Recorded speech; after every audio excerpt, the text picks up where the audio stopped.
I'm gonna start with the glitches because I want it to be the first thing that Activision sees if they watch this video. And even though they managed to fix some of the bugs, they added new ones in the process. And sadly, the major old bugs are still there. I'm gonna start with the new glitches. First one is the disappearance of the buttons, where the players become unable to press either all buttons or some of them.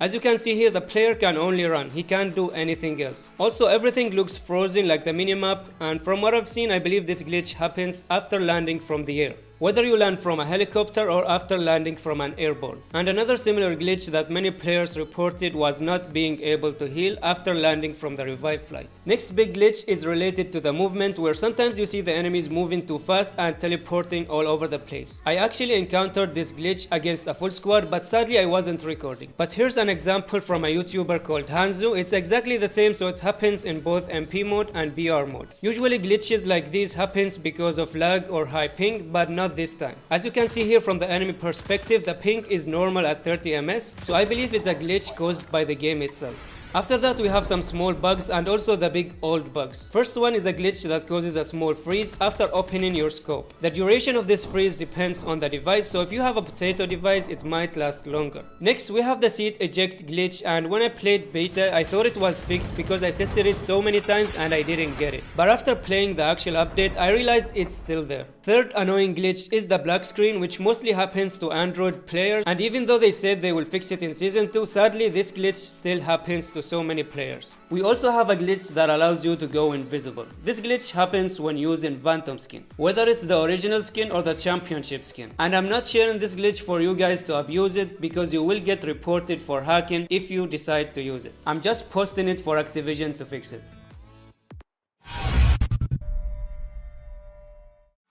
Next, we have the movement changes. So first of all, they made the movement smoother and it's really satisfying. And for players with potato devices and low FPS, I'm sorry for you guys because I don't think you will notice the difference. But the biggest change here is they moved the character back to the original position. So last season it was more to the left, but now it's close to the center. Another small change that's worth mentioning, now you can slide while running up hills, which can help you dodge bullets easier in these areas. Next, we have some important changes to the game mechanics, starting with the revive flight change. So in previous seasons, the last revive flight leaves after the 5th zone countdown. And what I mean by that is this timer here under the minimap. And right at the start of the 5th timer, you get this message saying that the last revive flight has taken off. So this was in the last season, but in the new season, the revive flight leaves at the start of the 4th timer. This is important to know, especially for players playing scrims and tournaments, because now you need to be more careful near the start of the 4th timer and make sure you don't go down. The other important secret change is the duration of the dog tags. So in previous seasons, the dog tags remains on the ground for 120 seconds, which equals to 2 minutes. And in this season, they increased it by a minute, so now it's at 180 seconds. Next, they changed the movement near supply boxes. So in previous seasons, moving next to supply boxes will slow you down, so they changed it back and now you can move near them at normal speed, and I'm glad they fixed it because it was extremely annoying. Another useful change is the height needed to open your wingsuit. So in the last season, you needed to be as high as Snoop Dogg to open the wingsuit. But in the new season, the height needed is back to normal. Finally, a small change that's not really worth mentioning, but I added it because I noticed many players are confused about it, which is this one. Discarded guns no longer shows remaining ammo. So in the last season, any gun that was discarded by the enemy, whether you found it on the ground or his loot box after killing him, it will show the remaining ammo in the mag. But in the new season, it doesn't show it.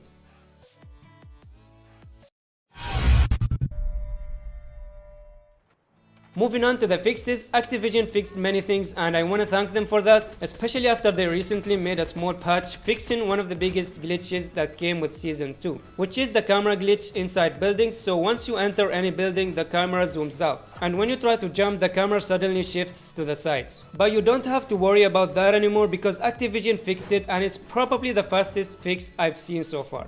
Good job, Activision.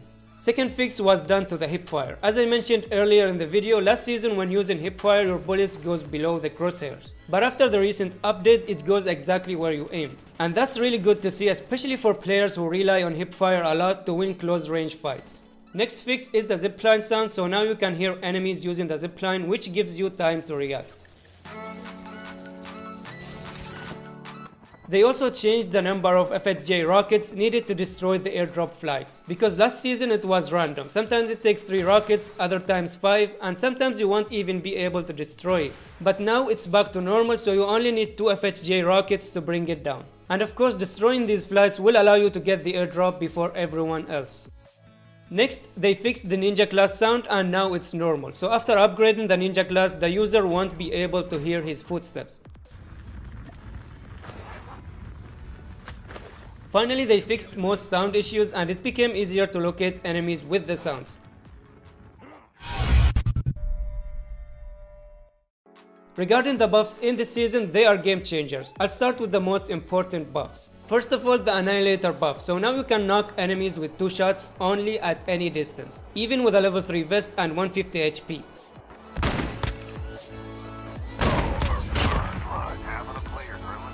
But here's the thing, the Annihilator has render range of 150 meters, meaning that you can't see enemies beyond that range when using this gun.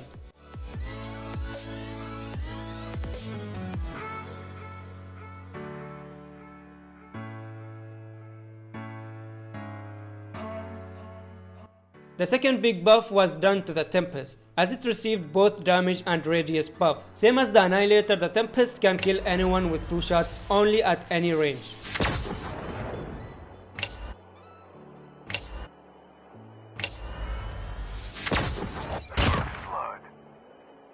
It also has a render range of 150 meters, and to be honest, I was not expecting these 2 buffs, not in a million years. And the reason why Activision buffed them will remain a mystery to me. So this buff makes these 2 guns better than snipers at mid-range. The only difference here is that snipers have better render range, so their scope will allow you to see enemies at a very long distance.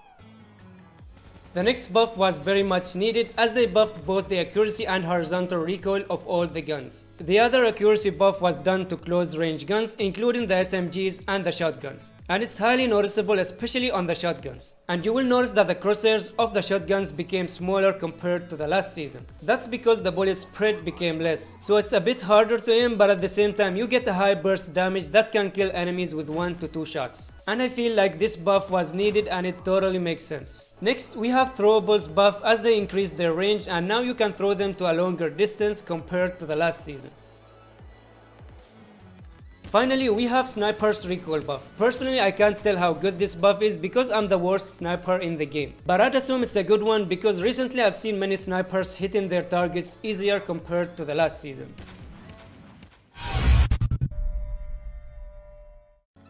After the buffs comes the nerfs, starting with the brothers nerf, the AK-47 and the AK-117, as both of them became harder to control. Now in my opinion, I don't think they should have nerfed them, I think they should have buffed the other guns instead. I bet that 99% of you guys didn't notice this nerf, but the Trapmaster was slightly nerfed this season, and to be exact, they reduced the damage. So last season without an upgrade, the Trapmaster deals a total of 84 damage. And in the new season without an upgrade, it deals a total of 73 damage, so that's 11 damage less.